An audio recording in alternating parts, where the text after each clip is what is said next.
Olá, pessoal, seja muito bem-vindo, seja muito bem-vinda a este que é o segundo bloco aqui do nosso Marketing Day 2023, um evento que está recheado de dicas para todo que tem aí suas dificuldades de acompanhar dados no dia a dia, resultados, e a gente está aqui para falar muito sobre esses assuntos, tá? Bom, me apresentando, eu sou o Jonathan Rodrigues, faço parte do time de marketing aqui da RD e me autodescrevendo, eu sou um homem branco. Eu estou aqui com camisa preta, uso óculos e estou aqui no ambiente de escritório ao fundo, uma salinha de reuniões, para fazer esse super papo aqui desse segundo bloco. E para esse bloco, a gente vai falar sobre o tema coleta e análise de dados, como extrair insights e otimizar a estratégia de marketing e vendas. E claro que eu não estou aqui sozinho, né? A gente trouxe vários convidados para o evento de hoje. E aí eu já vou chamar eles aqui. Eu estou aqui com a Thaisa Silveira e com o João Caetano. Então, pessoal, muito obrigado aqui pela participação, sejam muito bem-vindos. Eu vou pedir para vocês se apresentarem também, começando com você, Thaisa. Oi, pessoal, espero que todas e todos estejam bem. Eu sou Thaisa Silveira, sou estrategista de marketing digital e atualmente sou gerente de marketing da Letras.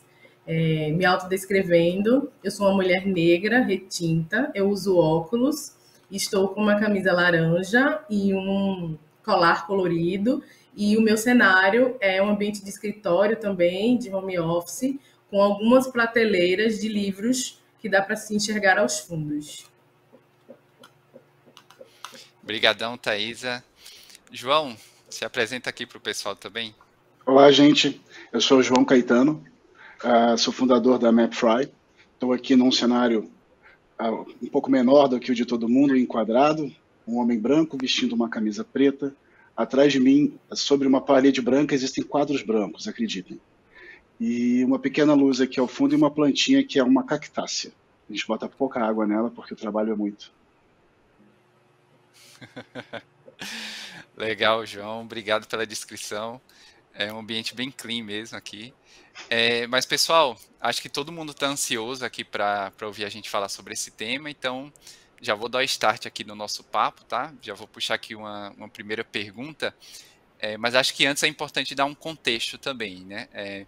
Que quando a gente fala de coleta de dados, a gente sabe que existem várias possibilidades por conta da nossa capacidade de usar ferramentas de mensuração no ambiente digital, né? Dá tanto para a gente olhar dados de redes sociais, a gente olhar também informações do CRM de vendas e saber como é que uma coisa está conectando com outra, como é que uma informação consegue apoiar no relacionamento lá em vendas. Então, sempre com esse olhar de conexão entre marketing e vendas, né? Mas com esse contexto sempre surge uma grande questão, né? O que olhar primeiro? Acho que para muita gente que está nos ouvindo aqui isso é uma dificuldade, né? Então, queria ouvir de vocês quais informações vocês indicam no momento de fazer essas análises para extrair insights. O que olhar primeiro e quais informações a gente pode cruzar de fato para encontrar informações que vão fazer a diferença na nossa operação. E aí, para começar ouvindo aqui, gostaria de chamar você, Thaisa. Vamos lá. Obrigada pela pergunta. Bom, eu acho que primeiro de tudo a gente precisa compreender por onde é que esse lead anda, né? Ou seja, qual é o caminho que esse lead ele vai percorrer. Então, eu acho importante que a gente primeiro defina quais são os touch points, né, desses leads em cada etapa do funil, né? E entender o lead, o MQL, o SAL, o SQL e o APP, né, que são as oportunidades, né? Então a gente conseguir entender qual foi a jornada, né, e os touch points que esse lead teve até ele virar de fato um deal, né? Então é essencial que você consiga correlacionar esses dados, né, de marketing e vendas, e que isso precisa estar extremamente alinhado entre as áreas, né, para que a gente consiga olhar para dados que se complementem, né, que se correlacionem. Mas também é importante a gente compreender que é cada um no seu quadrado, né? Então, o que isso quer dizer, né? Que cada área ela vai ter os seus KPIs prioritários, né? Então, por exemplo, quando a gente fala de CTR, de CPC, de CPL, aí são métricas, né, que o marketing que está olhando. Quando a gente fala de lead time, de taxa de sucesso, já são KPIs ali do time de vendas, né? E é sempre bom estar atento quando esses KPIs, eles não se equivalem dentro ali das ferramentas de CRM, né? Eu acho que o grande X da questão é que o marketing, ele consegue oferecer ali uma inteligência de negócio junto à área de dados, né? Os dois trabalhando juntos, né? Então, a análise, né, por exemplo, da qualidade de conversão, o tamanho da amostragem ali na etapa de leads, né? A adoção da mensagem, né, nessa fase de passagem de bastão do marketing para vendas, né? Ou seja, o quanto que a nossa mensagem, ela de fato está sendo ali assertiva, a qualidade do engajamento, né, daquela bounce, daquela base, a taxa de bounce, né? E a partir de todas essas informações, a gente poder, de fato, definir de maneira qualitativa os nossos públicos, os nossos cenários e as nossas áreas de atuação, né? De maneira ali muito mais funcional, né? E aí, como é que a gente consegue enxergar tudo isso se encontrando, né? Eu acredito que na performance, porque no final do dia todo mundo tem o mesmo objetivo, né? Que é gerar mais oportunidades. Então, hoje, o marketing, ele vai muito mais além dessa entrega massiva, mais segmentada, né? Aquela entrega ali um pouco mais refinada, de leads, enfim.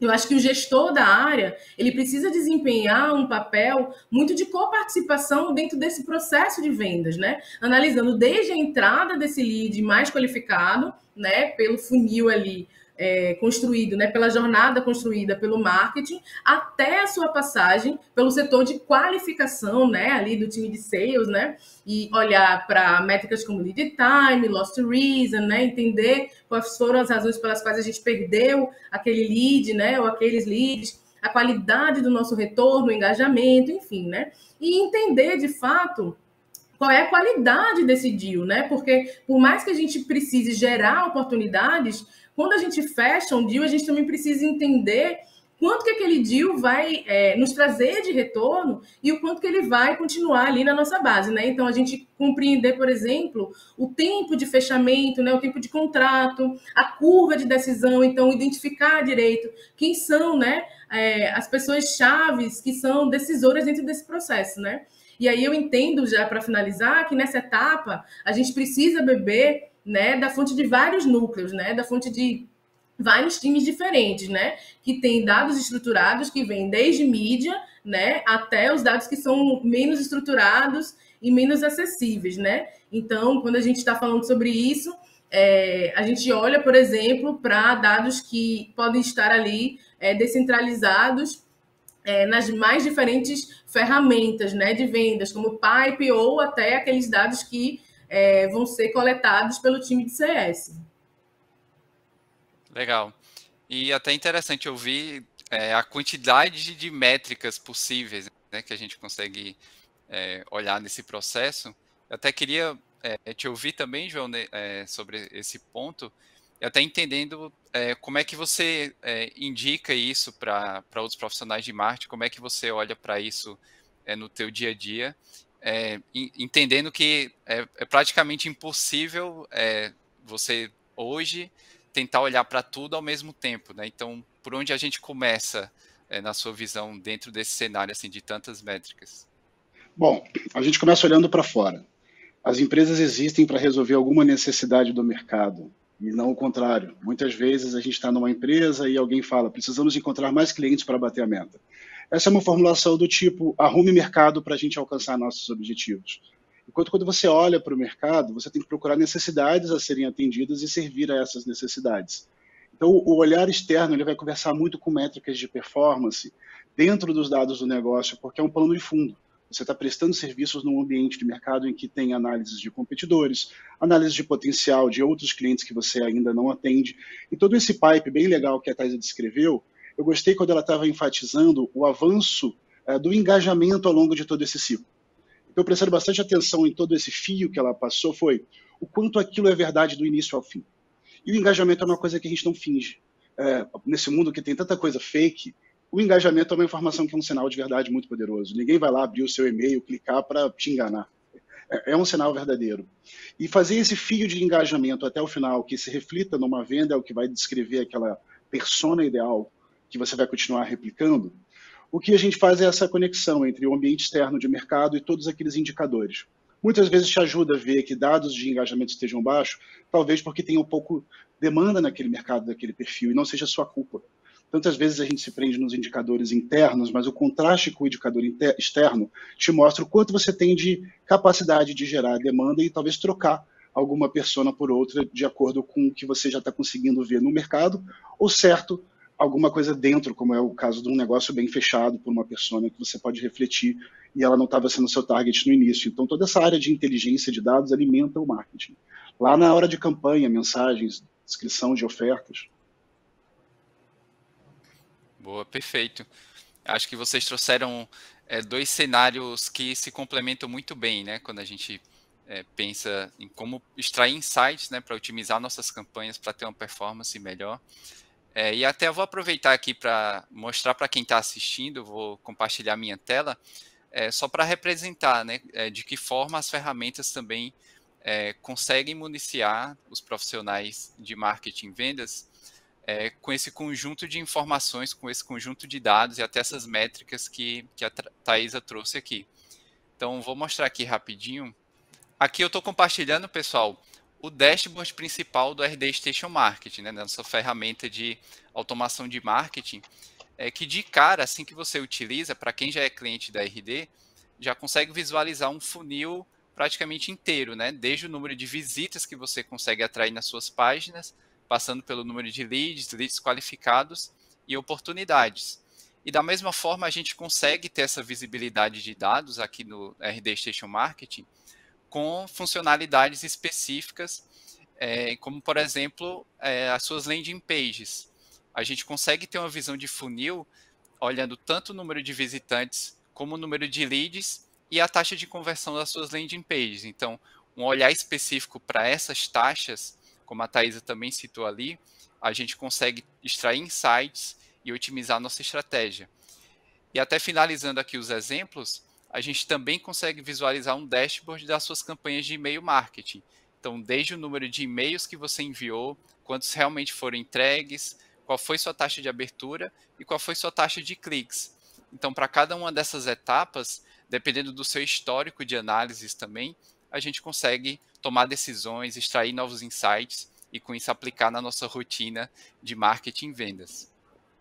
E retomando aqui para o nosso papo, pessoal, fazer uma pergunta agora mais direcionada para o João, porque a gente sabe, João, que você é um autor de livros que fala muito ali sobre geomarketing, que é um assunto assim que sempre vem à tona, que sempre está em alta, e queria te ouvir para entender que dicas práticas os profissionais de marketing podem adotar para usar esses dados geográficos, né, para otimizar sua estratégia de marketing até vendas, né? De que forma a gente consegue olhar para isso nos dá informações para aplicar ali na prática e otimizar nossas estratégias.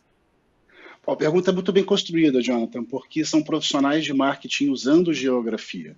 Uma boa forma de descrever o geomarketing é esse. Para muita gente, às vezes, é uma coisa ligada à geografia resolvendo problemas de marketing, mas é o marketing usando a geografia para resolver seus problemas. A gente está no campo do marketing quando fala de geomarketing. E esse marketing geográfico ele é o marketing local. É o marketing numa escala menor do que a mídia de massa que a gente acostumou a crescer vendo sobre televisão, rádio, que alcançava territórios muito grandes. A área de cobertura da televisão, a área de cobertura do rádio compreende muitos municípios. Enquanto o geomarketing ele vai resolver problemas internos dos municípios, bairros, fragmentos de bairros, a gente consegue chegar no nível de quarteirão. Então, não faz muito tempo, Jonathan, eu estava usando a RD para isso, criando landing pages, orientando nossos consultores. A MapFry trabalha com uma rede de consultores independentes e estava orientando nossos consultores na montagem de campanhas de teste de promoção. Eles queriam testar se as campanhas das pizzarias elas não estavam um pouco datadas. Toda pizzaria oferece 2 pizzas ou uma garrafa de refrigerante de 2 litros, quase todas. E a gente descobriu que os domicílios às vezes têm uma pessoa, 2 adultos, e cada um vai tomar 1 litro de refrigerante ou vai comer 2 pizzas. Então a gente queria pensar promoções que fossem voltadas para o perfil daquele público. E antes de já ter ideia e pedir para a pizzaria executar, subir landing pages fazendo essa oferta e capturar interessados nisso, a RD funciona de forma ideal, porque você sobe a landing page, captura um cadastro de quem tem a intenção de comprar aquela promoção. Naquele momento a pessoa vai se frustrar, né? A gente no marketing aqui tem esses segredos, a gente faz alguns testes de fumaça, mas logo depois a gente tem o cadastro, ele pode enviar um brinde, pode enviar alguma coisa para compor com aqueles sinais sinceros que os clientes mandaram para a gente, para uma promoção e não para outra. Inclusive colocando a promoção que a gente está querendo descartar como uma das hipóteses para o teste ser consistente. Muito legal, e acho que um exemplo que você citou aí as pizzarias, né, mas acredito que é replicável para vários outros segmentos, para vários outros tipos de negócio, então acho que um baita exemplo assim, de como aplicar as informações ali para ter estratégias mais efetivas, né, entendendo o público também.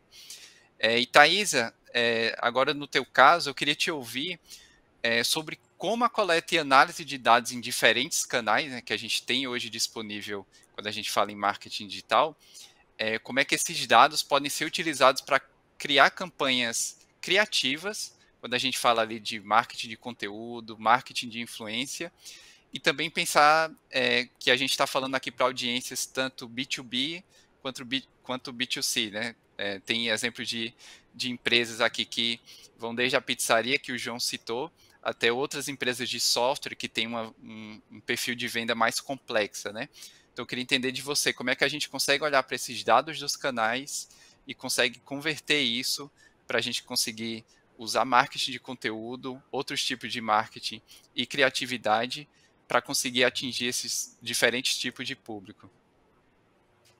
Bom, eu acho que, inicialmente, né, a gente precisa compreender, né, como que a gente vai definir a nossa estratégia para cada um desses canais, né? Então, é fundamental que a gente compreenda, né, quais são os nossos objetivos em cada um desses canais e fazer com que cada um desses canais tenha formas de metrificação, né, métricas muito específicas.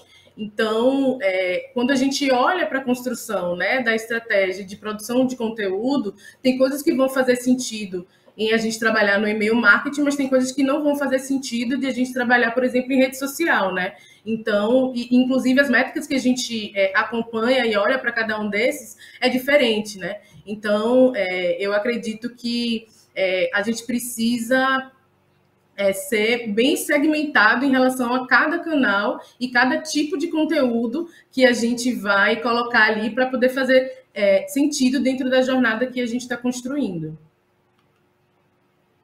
Legal. Sempre tentar entender ali, ter esse olhar para cada canal, né, entender o papel dele dentro da nossa estratégia, acho que independente do tipo de negócio também, né? Exato. Legal. E pessoal, acho que até já encaminhando aqui para o final do nosso bloco, acho que quando a gente tem esse papo tão legal, o tempo corre bastante. Mas queria finalizar aqui, ouvindo de vocês dois, né? Que é o seguinte, a gente sempre percebe que muitos profissionais têm dúvida de como o seu trabalho, seja o trabalho individual ou até do time que ele está inserido, como é que isso pode impactar toda a empresa, né?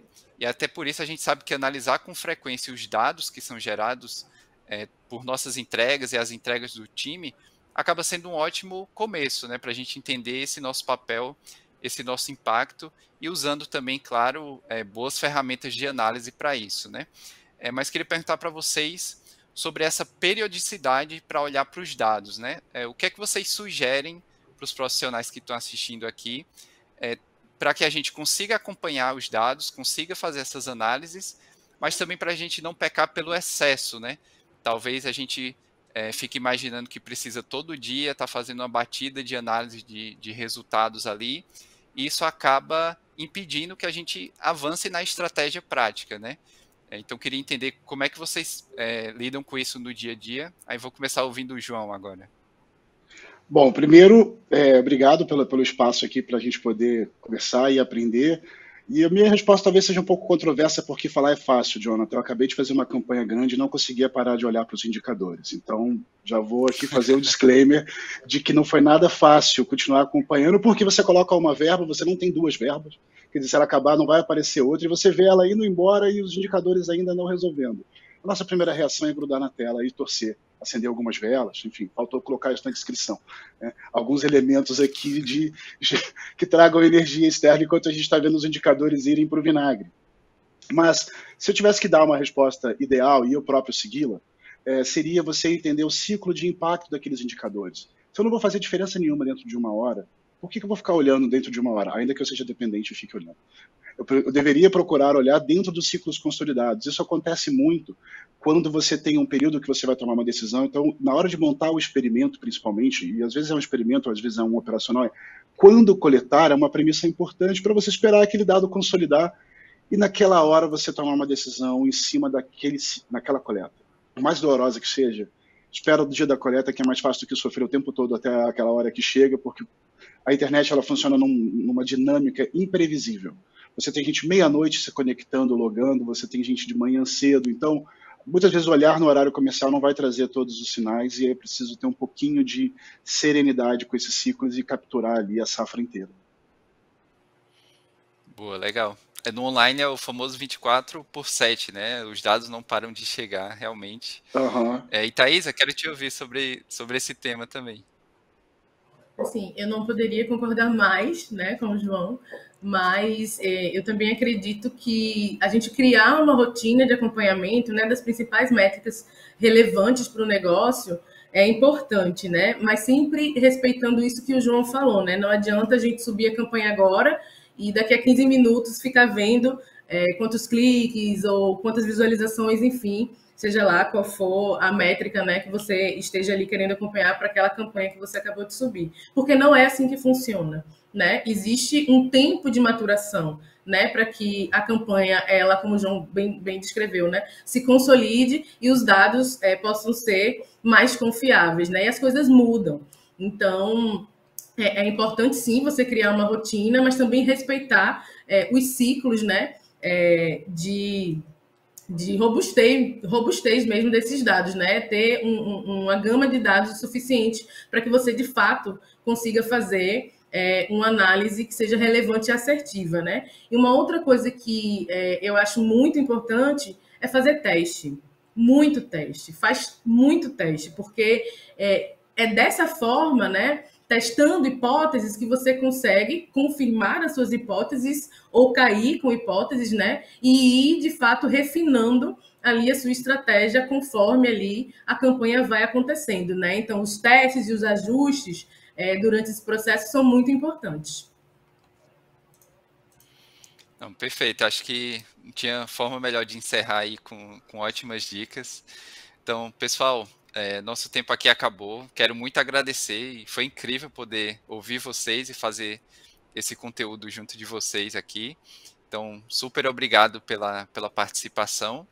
E queria deixar ainda o recado final aqui para quem está nos assistindo, para assistir os outros blocos, que eles vão trazer muito mais dicas, falar muito mais sobre métricas e análise de dados. E também lembrar que a gente está com um diagnóstico disponível, e aí o pessoal vai colocar o link aqui no chat também, para você conseguir usar todo o poder dos dados, falar com o time aqui da RD, entender de que forma você pode otimizar a sua estratégia de análise também aí na sua rotina de marketing e vendas, tá?